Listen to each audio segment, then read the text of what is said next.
What's happening, folks? The name of the channel is Scrambled Nasty, so you know this is going to be a nasty burrito. I promise you this won't disappoint. Stay tuned. Let's rock. We'll start things off with cooking the bacon. I'm just making enough for one burrito, so I'm just going to be using 3 slices. I'm using streaky bacon. If you prefer rashers, go ahead, just trim off the fat. Cook the bacon on medium heat with some spray oil. We don't need much oil at all, as it's going to render out the fat.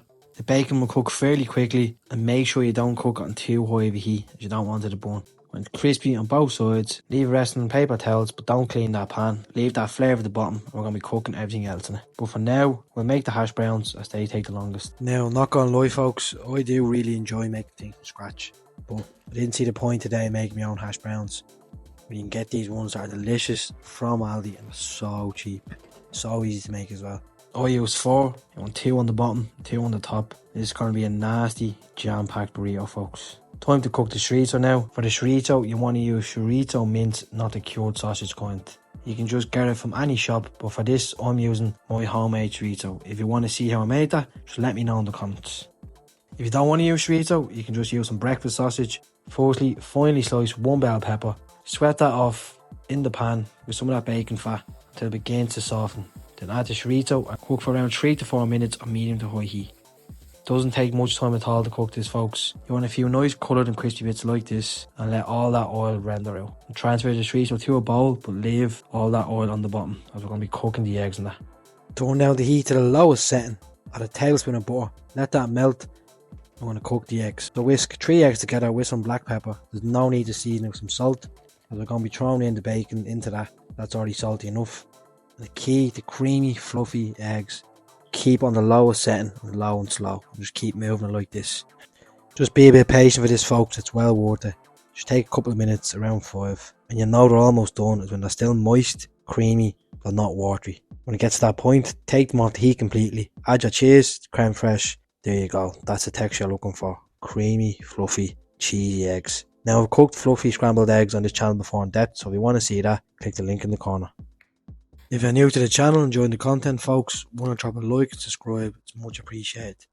Just past 500 subs the other day, you're all legends. Yep. Now it's time for 1,000.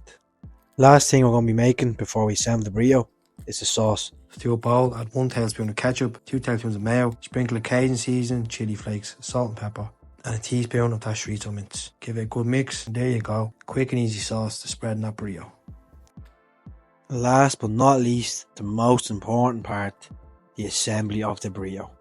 Now you want an XL tortilla wrap for this, but I do understand that they are not available in all shops. Just get the biggest tortilla wraps you can find, or if you can only get medium sized ones, that's fine. Just make the portion smaller, of course. Just spread out that sauce in the bottom, add 2 hash browns, crush them down, add all the cheesy, fluffy, creamy eggs, top up that chorizo mince. Then add your cheese and the other hash browns on top and the rest of that sauce. To fold this, squash the hash browns down. Don't make a mistake like I did here. I've not mixed everything together and the hash browns kind of poked a hole in the wrap. Just make sure you flatten everything down, get everything a good mix, then you can assemble properly.